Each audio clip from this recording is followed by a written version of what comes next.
Admiral Zexathara's crystalline appendages clicked against the holographic display with dismissive amusement.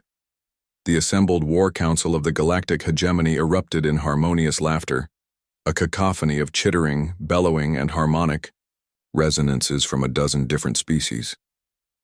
This is what concerns the Intelligence Division? The Vorthak Admiral's voice dripped with contempt as he gestured at the small, blue-green marble rotating slowly in the projector's light. A single world. No moon bases, no asteroid mining operations, not even basic atmospheric processors on their neighboring planets. General Kethmore, his chitinous exoskeleton gleaming under the chamber's bioluminescent strips, leaned forward. The humans have been spacefaring for less than a century, Admiral. They've barely managed to establish a few research stations on their moon and send primitive probes to nearby worlds. Their technology is young quaint. The hegemony had observed countless species throughout the galaxy's spiral arms. They knew the pattern. A species develops space travel, establishes colonies, builds defensive networks, then either joins the hegemony, willingly, or faces annexation.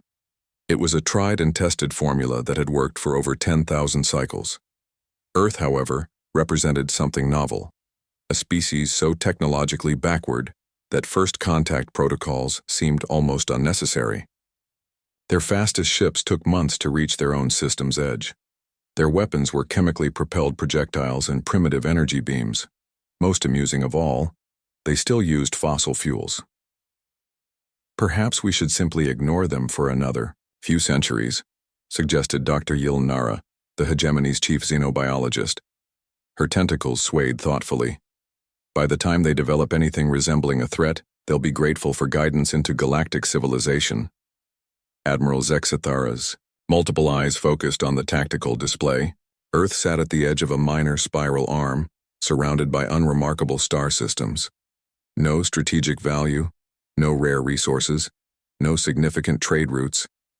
The humans weren't even aware that the rest of the galaxy teemed with intelligent life. No, the Admiral decided, his voice carrying the authority of someone who had conquered 17 star systems. We establish a perimeter, standard intimidation protocols. One show of force, they surrender, we integrate their world into our mining operations. Simple. The War Council dispersed with the casual confidence of a predator that had never encountered anything it couldn't devour. They should have looked closer. 3 months later, long-range sensors detected something impossible. Admiral, Communications Officer Gelthax's voice carried an unprecedented note of confusion. We're receiving multiple hyperspace signatures, massive displacement readings. Zexathara materialized beside the sensor array, his confidence from the previous meeting still intact. Reinforcements from one of the core worlds. We haven't requested assistance. No, sir. The signatures are originating from the Sol system. The holographic display updated, and Admiral Zexathara felt something he hadn't experienced in decades. Genuine surprise. Emerging from hyperspace around Earth's star came ships. Not dozens. Not hundreds. Thousands upon thousands of vessels. Each one larger than hegemony standards suggested such a primitive world could possibly construct. How? General Kethmore whispered, his confident chittering replaced by stunned silence. The human fleet defied every assumption. These weren't the crude, bulky vessels expected from a barely spacefaring civilization. They moved with predatory grace, their hulls reflecting starlight in ways that suggested advanced metamaterials.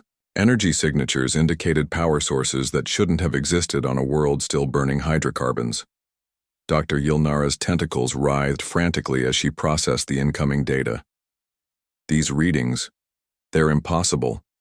The industrial capacity required to build this many ships. They would have needed orbital construction facilities we never detected, resource extraction operations we never observed. Admiral Zexathara stared at the display as the human fleet continued, emerging from hyperspace, ships the size of small moons flanked by formations of sleek destroyers, carriers disgorging clouds of fighters, dreadnoughts bristling with weapon systems that pulsed with unfamiliar energy signatures. "Open communications," he ordered, his voice steady despite the growing unease. The main screen flickered, revealing a human face. Female, middle-aged, wearing a uniform that somehow managed to convey both formality and barely contained violence. Behind her, the bridge of her vessel bustled with efficient activity. "This is Admiral Sarah Chen of the Terran Navy," the human said, her voice carrying across the void with startling clarity.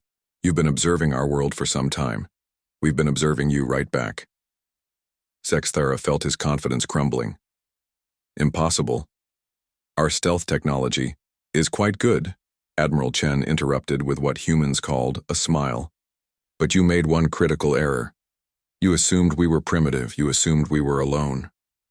The tactical display updated again, and Admiral Sexthera's worst fears materialized.